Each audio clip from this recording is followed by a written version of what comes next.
इस क्लास में हम आपको एल्डोल कंडेंसेशन रिएक्शन के बारे में बताएंगे कि एल्डोल कंडेंसेशन रिएक्शन कैसे प्रोसेस होती है।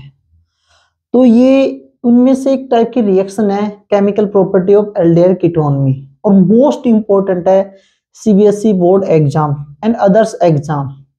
तो हम आपको बताते हैं एल्डोल कंडेंसेशन रिएक्शन होती क्या है। तो इसको बताने से पहले आपको दो पॉइंट को नोट करना पड़ेगा।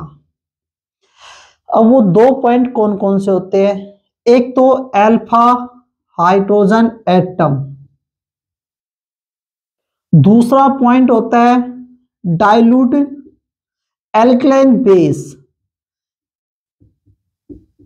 अब वो डाइल्यूट एल्कलाइन बेस कोई सा भी हो सकता है।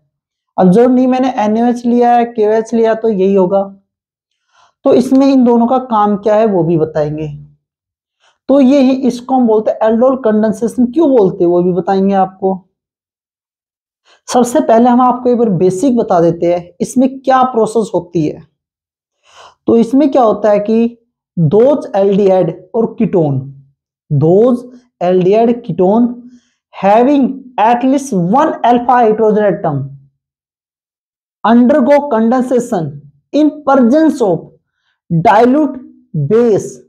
और डाइल्यूट बेस कौन सा? एल्कलाइन, जो वाटर सोल्युबल होता है, as a catalyst to give beta hydroxy aldehyde and ketone is called condensation reaction, या एल्डोल कंडेंसेशन रिएक्शन, या कीटोल कंडेंसेशन रिएक्शन।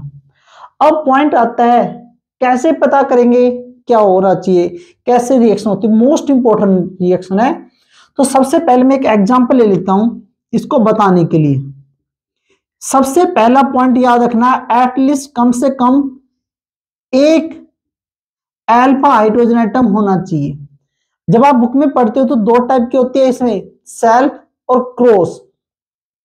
सेल्फ का मतलब होता है कि जो एल्डिहाइड है वो अपने जैसे ही मॉलिक्यूल्स के साथ क्या होगा? कंडेंस होगा, इंटरमिक्सिंग होगा। कंडेंस का मतलब क्या होता है? इंटरमिक्सिंग, कंबाइनिंग करना।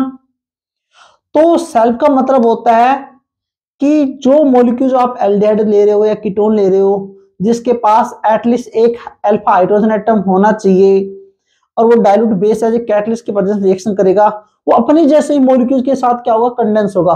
और किसकी प्रेजेंस में होगा? याद रखना, डाइल्यूट बेस। अब वो डाइल्यूट बेस आप ले सकते हो, कोई सा भी ले सकते हो, वो एज ए कैटलिस्ट का काम करेगा। इससे ज्यादा इसका काम नहीं होता। कैटलिस्ट रिएक्शन की स्पीड को इंक्रीज करता है, वो रिएक्शन को करवा नहीं सकता है। क्लियर? तो यहां पर देखो, ये हमारे पास फंक्शनल ग्रुप है, ये हमारे पास क्या है? फंक्शनल ग्रुप है कार्बोनाइल। और जो फंक्शनल ग्रुप जिस कार्बन पे अटैच होता है वो अल्फा कार्बन होता है। भाई दोनों सेम ले रहे तो दोनों में सेम मिलेगा, इसमें भी अल्फा मिलेगा तो इसमें भी अल्फा है। भाई दोनों सेम है तो दोनों में एक तो मिलेगा ही मिलेगा। तो इसके ऊपर जो अल्फा कार्बन के पास जो हाइड्रोजन होते हैं वो अल्फा हाइड्रोजन होते हैं। अब हमें तो एक अल्फा हाइड्रोजन एटम चाहिए, एक से ज्यादा नहीं। तो एक और इंपॉर्टेंट पॉइंट, जब ये रिएक्शन होती कंडेंसेशन, एक टाइप के आप ये कह सकते हो इसमें न्यूक्लियोफिलिक एडिशन और इलेक्ट्रोफिलिक एडिशन रिएक्शन होती है। एक टाइप का इसमें आप ये कह सकते हो रिड्यूस होता है, रिडक्शन होता है। इसमें एक टाइप का क्या होता है? रिडक्शन होता है। इनमें से एक मॉलिक्यूल क्या होता है? रिड्यूस करता है दूसरे को। तो जब यहां पर अल्फा हाइड्रोजन एटम है, ये यहां से एलिमिनेट होगा तो इसके ऊपर पॉजिटिव चार्ज आ जाएगा। यहां से जब हाइड्रोजन एटम पॉजिटिव चार्ज लेके निकल गया तो इसके ऊपर नेगेटिव चार्ज बच जाएगा, ये न्यूक्लियोफाइल बन जाएगा। अब यहां पर ये बिहेव करेगा एज इलेक्ट्रोफाइल, ये तो न्यूक्लियोफाइल बन गया। ये कैसे बिहेव करेगा? इलेक्ट्रोफाइल, क्योंकि यहां से जो पाई बॉन्ड है वो ब्रेक होगा, वीक बॉन्ड होता है, तो इसके ऊपर नेगेटिव चार्ज आ जाता है और इसके ऊपर क्या आ जाएगा? पॉजिटिव चार्ज आ जाएगा। अब ये न्यूक्लियोफाइल बन गया। अब आपको पता है न्यूक्लियोफाइल तो कहां पर जाएगा? जहां पर इलेक्ट्रोफाइल होता है, जहां पर इलेक्ट्रॉन की कमी होती है। और ये न्यूक्लियोफाइल कहां पर किसको अट्रैक्ट करेगा? अपनी तरफ, इस H एटम को अट्रैक्ट करेगा अपनी तरफ।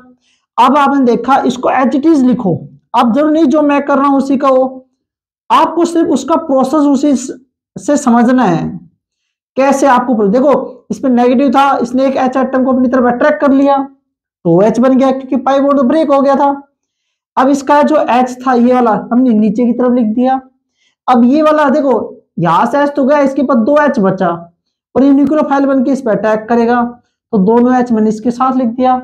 बाकी का सेम टू सेम रखना है एज इट इज, कोई भी चेंज नहीं करना। अब आप देखो हमने स्टार्टिंग क्या बोला था, जो alpha hydrogen atom containing aldehyde ketone undergo condensation in presence of dilute base as a catalyst to give beta hydroxy product. तो यहां पर देखो ये जो फंक्शनल ग्रुप है जिस कार्बन से अटैच होता है वो क्या होता है अल्फा, और उससे नेक्स्ट वाला क्या होता है बीटा। तो आप देखो बीटा कार्बन पे हाइड्रोक्सी ग्रुप प्रेजेंट है। इसका एक और बेनिफिट है, आप ये चेक कर सकते हो जो मैंने एल्डोल कंडेंसेशन या कीटोल कंडेंसेशन रिएक्शन की है वो सही भी हुई है या नहीं हुई है।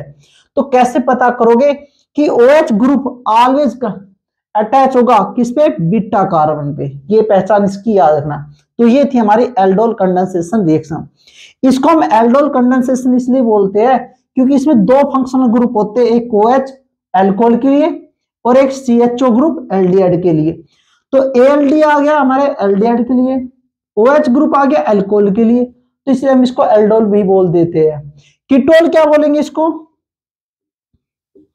जब कीटोनिक ग्रुप होगा तो कीटो बोल देंगे, और OH है तो ओल बोल देंगे। अब आपने पता है सिर्फ चेंज क्या होगा, यहां पर कीटोन आ जाएगा या एल्डिहाइड आ जाएगा, यहां पर जो बीटा पे तो ऑलवेज क्या होगा OH ग्रुप होगा। सबसे बढ़िया पहचान, फंक्शनल ग्रुप देखना जिस कार्बन से अटैच है अल्फा, उससे नेक्स्ट कार्बन बीटा, बीटा पे अगर OH आ रहा है तो आपका आंसर सही है, आपकी एल्डोल कंडेंसेशन रिएक्शन बिल्कुल करेक्ट है। अगर नहीं आ रहा है तो आपका रॉन्ग है। इसमें थोड़ा सा और स्टेप बढ़ा देते, कई बार कह देते हैं क्या होता है, इसको हीट कर देते हैं। अब अल्कोहल है, हीट करोगे तो यहाँ पर डिहाइड्रेशन रिएक्शन होगी। OH जिस पे अटैच हो अल्फा, नेक्स्ट वाला क्या होगा beta, according two sets of rule. According two sets of rule, sets of rule क्या कहता है कि उस बीटा कार्बन से हाइड्रोजन को एलिमिनेट करेंगे जिसके पास हाइड्रोजन की संख्या क्या होती है, कम होती है।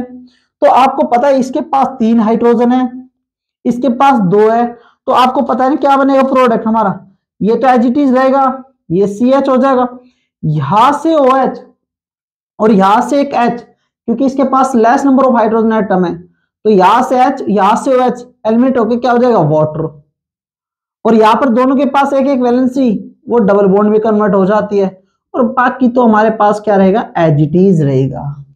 तो ये हमारी कंप्लीट होती है एल्डोल कंडेंसेशन रिएक्शन या कीटोल कंडेंसेशन रिएक्शन।